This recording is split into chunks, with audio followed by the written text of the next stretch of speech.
Hi there, gentlefolk, ferals and domesticated cryptids, and welcome back to my channel. I'm your host, Vino Plonk, and this weekend has been one hell of a weekend for me in terms of roller coasters, of emotions and feelings and stuff of that matter, not necessarily on the positive note. If you're wondering about that intro, that's a bit of a promise I made somebody, so promise upheld, and I've now done that. So yes, this weekend hasn't necessarily been the best weekend, if I'm going to be completely honest, but nonetheless I'm going to use this video to focus on some of the positive aspects of these weekends and then go forward with these positive aspects and go from there pretty much. So last weekend I went out for a meal with my father and sister.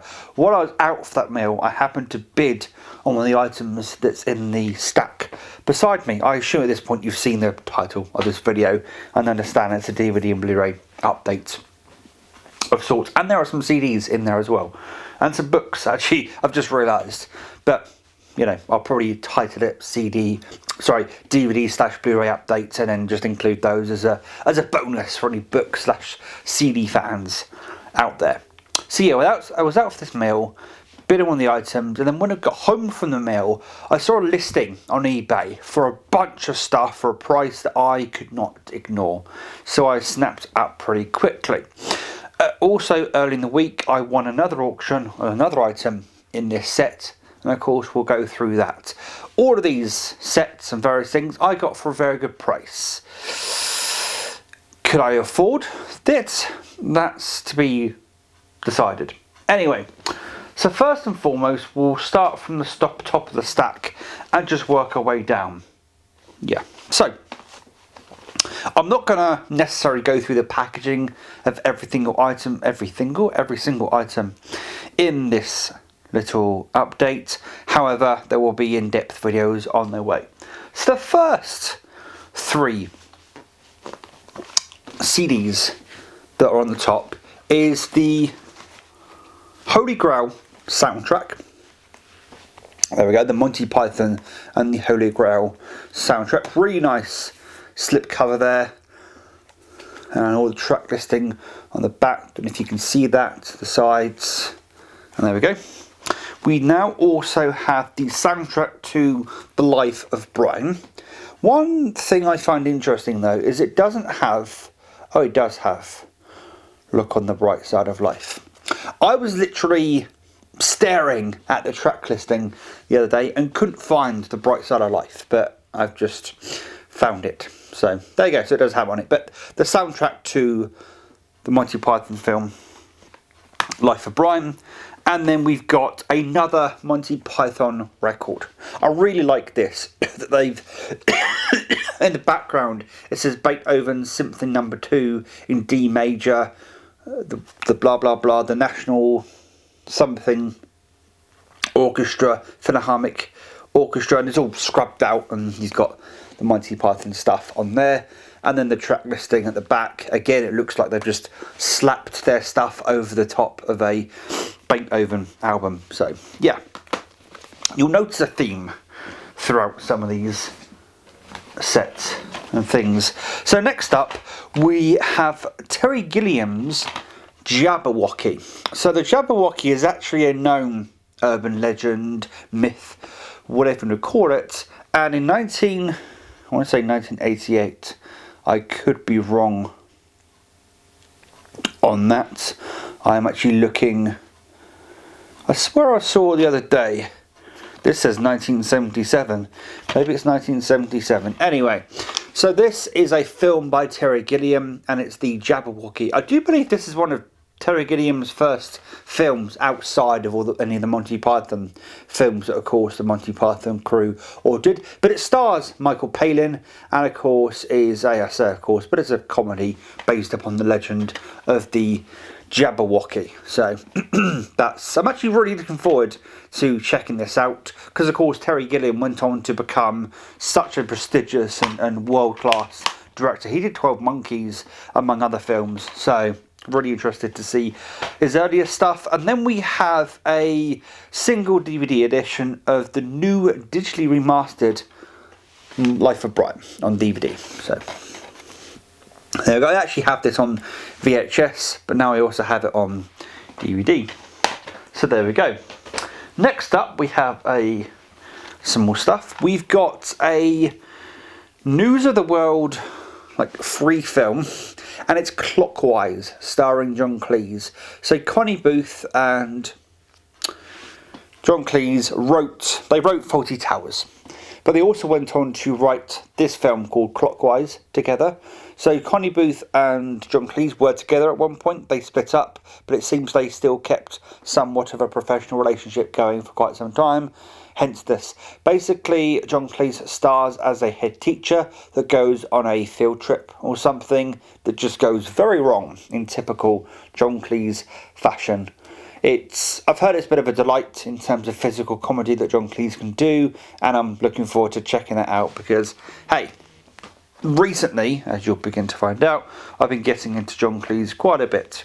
So next up, we have this is called Monty Python's previous record.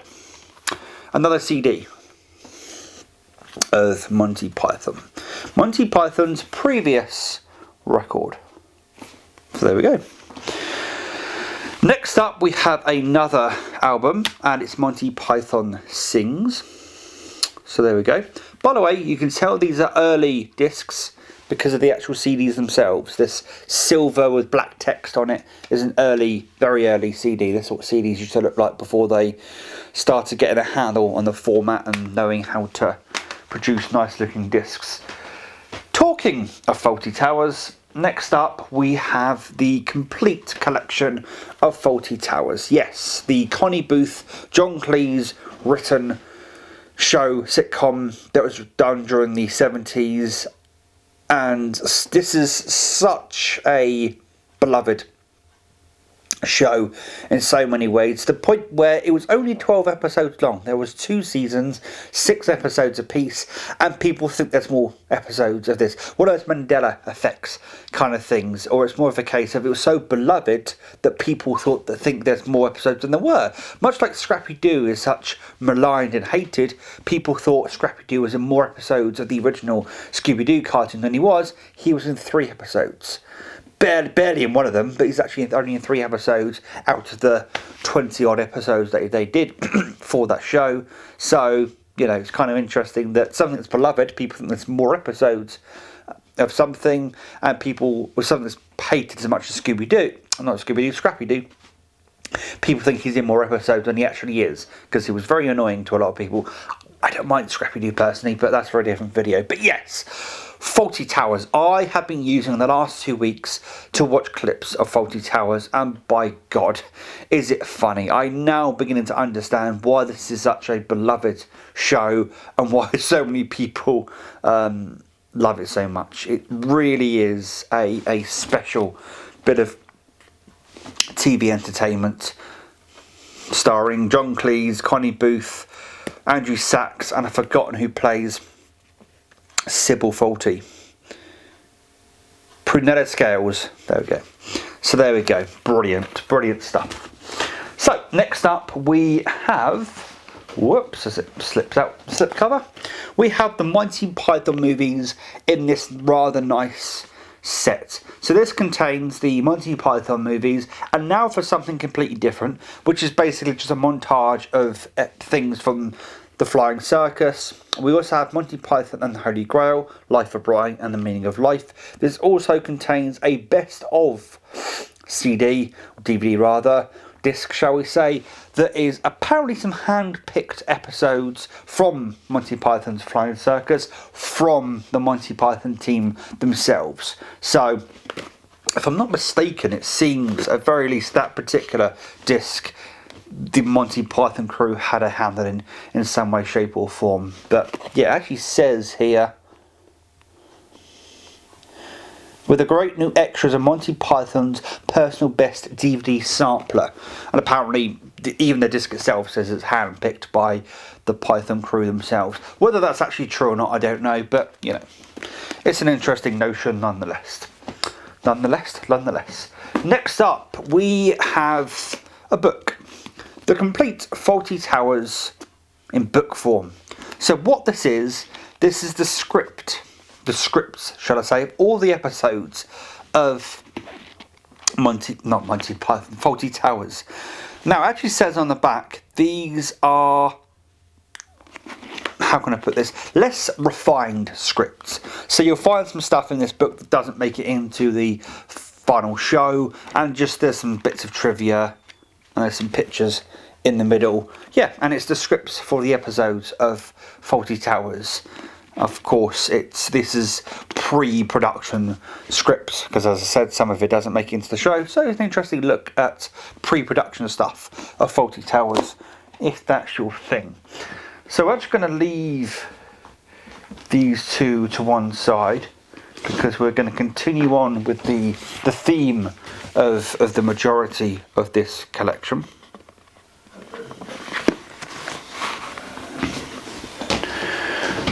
Leave that to one side as well.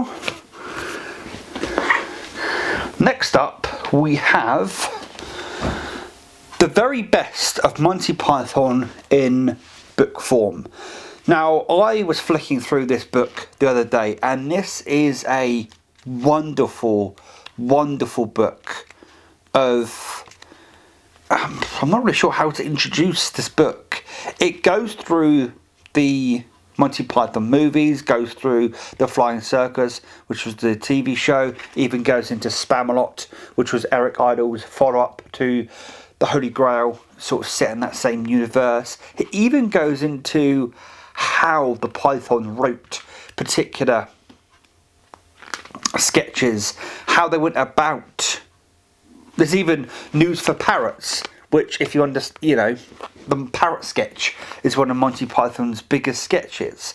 It's just this, it's as bonkers and bizarre as some of the Monty Python stuff, but it is a treasure trove of just Monty Python stuff and how they went about writing some of it and coming up with some of the concepts and sketches they come up with. It's a really good book. It's a nice little read. I haven't read obviously all through of it yet, but flicking through it, it's just a treasure trove of Monty Python stuff, and it just seems so slapdash and random, but at the same token, that's kind of Monty Python. So, really nice book, that one.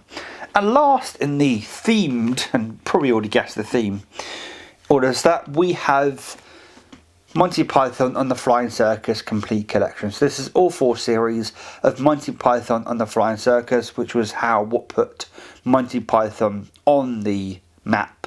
And this is the series that started it all, around from 1969 to 1974. And this is what put Monty Python squarely on the map, with such things as the Ministry of City Walking and the Parrot Sketch, among many others. So yeah, this is where it all started, and I'm actually finally happy to finally get this in the collection, because I had my eye on this for such a long time. If you couldn't guess from everything I've just showed off, there's a very distinct theme in all of that, and that is, of course, John Cleese or Monty Python. So all of that I spent just over £20 for, which I can't complain, to be honest. That was such a good deal in my eyes, all of that stuff for just over £20, so I was damn happy. So the item that I would bid on the Saturday that I completely forgot about until Sunday evening, when I got a notification from eBay saying, "You've won this item." I've won a what? It's funny because a couple months back I was having some problems with my eBay account and strongly suspected I'd been hacked, or it had been hacked some way, shape or form. So the fact that a random item, I thought what was a random item I'd won on eBay, was a little bit disconcerting for me. But nonetheless, it did turn out that I had bid on it. I just completely forgot. And it is the ITV series Cracker. So this stars Robbie Coltrane, and it puts Robbie Coltrane squarely on the map. This launched the careers of many different actors, such as Christopher Eccleston, Robert Carlyle, Robbie Coltrane. Many different people were in this. So this is a early 90s crime crime drama, obviously starring Robbie Coltrane as Fitz, who is a brilliant psychologist with a dark side. He unfortunately gambles, he drinks alcohol, I think he takes drugs, does all sorts of stuff. I think even one episode it's delved into these a wife beater and stuff like that. So he's not a necessarily good human being, but he's an amazing criminal psychologist. The other thing about this show that it kind of bucked the trend is it actually follows like 3 or 4 episode arcs per case. So each case has 2 or 3 episodes in the arc, or 4 episodes sometimes in the arc, and then it moves on to the next story. So yeah, and I have watched quite a bit of Cracker throughout my life, and it's a damn fine series, and I know why people love it so much. Last, but by no means least, this is the item that I bought or won early in the week, and then paid for it when I got paid, and it is the Arrow Video Blu-ray limited edition of Battle Royale. So I had the DVD version of this way back in the day, and I had the DVD version for 2 reasons. One, because this went out of print. So this was going for £13 on, I think it was like £13, £15 on HMV way back when this came out. I still to this day think that was a error on HMV's part, if I'm being honest. I think this should have been a lot more expensive than £13 back in the day. Nonetheless, it went out of print very quickly. It got bought up. Everybody and the mother bought it up, and it started garnering collector's prices. It even went as high as £100 at one point, because I've been keeping my eye on this set for a long time. I sold my DVD set years and years ago, and the reason why I got the DVD set is, of course, this went out of print. Plus, I'd heard that the transfer of the Blu-ray wasn't that good, and it's worth sticking to the DVD and not going for the Blu-ray. More on that in a minute, because I actually have some things to say about that. Well, as I'm sure some of you know, there has been a recent release also from Arrow Video on Battle Royale, which is the Ultimate Edition, I think they're calling it. It's out on both 4K and Blu-ray versions, and it contains, I think, all of the Battle Royale films, a bunch of accoutrements, a bunch of extras. It's really nice deluxe package that's about £70 to £80, and obviously because of that, people are selling off their copies of the older releases. So I managed to get this for £13, ironically. I was bidding on it, and yeah, long story short, I got it for about £13, which I cannot complain at that price. So about the transfer, I was actually curious myself. So I sat down last night while on Discord with some peeps and popped into my Blu-ray player on my PC, started watching it, and first of all, this film, I actually ended up watching an hour, just about an hour of the film, and this film, it's an amazing film, just the first hour that I watched, but bloody hell is it dark. I knew the film was dark, but flipping heck, oh, it goes places. Anyway, the transfer is fantastic. I have no idea what people were smoking when they were like, the transfer is really bad, all this stuff. I mean, I'm trying to work out what on earth people are chugging on when they say that the transfer of this is bad. It's really good. In fact, very good. This is probably my own ignorance when it comes to this film, but I've always thought of this film as being gritty and dirty and things of that nature, and I was thinking that went over in the production of this movie, in the presentation of the movie. It's actually quite a slickly produced, well done film, and the transfer is fantastic, and it's obviously shot on a very much high enough fidelity, high enough film stock that it can be transferred to Blu-ray nicely. So yeah, I've actually got the wrong way round, but this contains the theatrical cut, the director's cut, special features, some booklets, art, comic books and postcards. I have postcards. I have had this before, and I will be doing another closer look on this very shortly, to be honest, and I'll probably be watching the rest of the film very shortly. because by God, was this film, the first hour that I watched was A, really, really good, and B, very dark. But I can now start to see why people love that film so much. In fact, I think that's the general theme of this little update, is I can see why people love these things so much. So yes, I bought some good bargains, I feel, in a lot of the stuff. Oh, I paid £7 for Cracker. I won that for just over £7. So you can do the calculations on how much I spent on everything, should you wish to. So yeah, I think for the amount of money I spent, I got some pretty damn good stuff. I got a lot of Monty Python stuff to go through, some John Cleese stuff to go through. Yeah, I think I'm going to be busy for a while with some of this stuff. Anyway guys, hopefully you enjoyed the update. If you did or didn't enjoy it, leave me a like or dislike depending on your feelings. Either one of those buttons worked pretty damn good, I'm sure. If you want to stick around and see some more updates, maybe some in-depth look at some of these items in this update, then please hit the big red subscribe button. It's red, it's free. Do it. And if you want to stay fully updated on what I do, then don't forget to hit the bell icon. Hit it, make sure you tap it and do the all part, because if you don't do that, you don't get all of my notifications. And until next time guys, please take care and enjoy the rest of your day. Ta-ra.